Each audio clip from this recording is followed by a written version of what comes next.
We go now to Nashville and Senator Marco Rubio. Senator, you're saying that it's now a three-man race. That means to get to the nomination, you have to get past Donald Trump. Is that just going to happen, or do you have to make that happen? No, you have to make that happen. But part of the dynamic up to this point is Donald has been, in the mid-30s to low 30s, high 20s in most polls. And then you have 70% of the Republican electorate that says we're not voting for him. But they're divided up among 5 or 7 people. So as that 5 or 7 people continues to narrow down, I think it's going to make the race clearer and clearer. Of course, we still have to go out and earn that vote. And by the way, there are people supporting Donald Trump that we believe we can win over as well. And so it is a smaller race and field today than it was last night. I think practically speaking, it is down to 3 people who are still running full-scale national campaigns. I have tremendous respect for Governor Carson. I know he's going to stay in the race and continue to fight. And I know John Kasich is out there basically going to spend a week in Michigan and make that his priority. But today alone, we're going to be in 3 states, and we're going to continue to campaign everywhere. And we feel really good about this coalescing. And of course, if anyone wants to join our effort, they should go to our website, marcorubio.com. We need their help. How are you going to take those voters away from Donald Trump, as you say? What's your argument?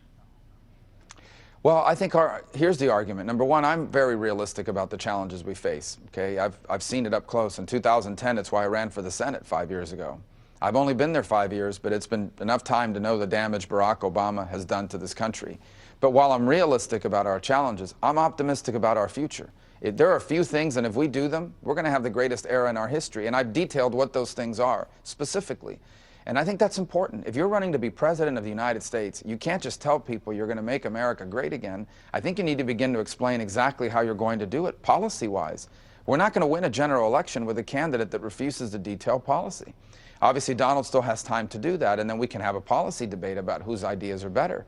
But I honestly believe that once people begin to understand what's at stake here, that we have a chance here not just to make our country great, but greater than it's ever been, and we have a plan to do it, I think that's going to begin to influence a lot of voters, not to mention coalesce those who maybe were with someone else first around us. You want Mr. Trump to be more specific, offer more policies. People have been asking about that for him for months. And in the polls, what it shows is that voters seem to be flocking to him because they think he's the stronger candidate on issues of national security. So are people wrong about that? How do you convince them they're not right to be for Trump because he's stronger? Well, I think strong rhetoric and strong action are 2 separate things. Anyone can use tough words. Anyone can go over the top and say things that sound strong. But sounding strong is not enough. You have to know exactly how you're going to do it. And if you look at some of the policies he's talked about, they would not make America stronger. His views on Vladimir Putin, I think, are troubling. And I don't think he fundamentally understands exactly who Vladimir Putin is or exactly what he's trying to do. So these are the kinds of things that I think in detail you begin to understand. When you're the commander-in-chief, you're the commander-in-chief on day 1. You don't get like a 6-month grace period. The world doesn't just stop and say, well, let's wait till the president catches up before we start challenging America.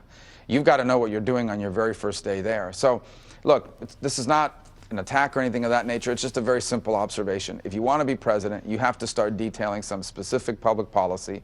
And I don't think from this point forward in the campaign, voters are going to be as tolerant of the lack of that as they've been up to now.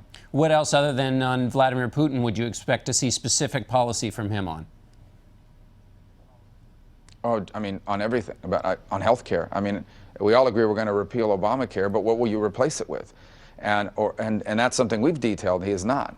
I think, again, on issues of energy, how are we going to fully utilize our energy resources in this country? What is the role of the federal government in higher education? What kind of justices would you appoint to the Supreme Court? Not just because we have a vacancy now, but at least 1 or 2 potentially in the next 4 to 8 years. I mean, on virtually every major issue before this country that is the natural purview of the federal government, it is important to have some specificity about what you're going to do if you want to be the president. And so I agree that up until this point, it hasn't been a huge factor, but it will be moving forward. And let me just say this. The Democrats, if we nominate someone who's nebulous about these things, they're going to eat our lunch in November. And so we have to absolutely have someone ready to go that can win, because we cannot lose this election. Hillary Clinton or Bernie Sanders cannot be the next president of the United States. Last question on politics. There have been 3 contests. You have yet to win one. Is there a danger that you're everybody's second choice? No, I don't think so, because as I explained earlier, when you have 7 or 8 people competing for the same chunk of votes, it's a lot of votes, but you have 7 or 8 people, it's all segmented. I think now that the race begins to narrow, you're going to have a clear indication of it. And as we looked at this race, we understood that this narrowing had to happen before the winner-take-all states that'll begin in the middle of March. So we feel good about the states we're going into and the process they award delegates by, and we're in real good shape. We got to keep working hard. All right, Senator Marco Rubio, thanks for being with us. Thank you.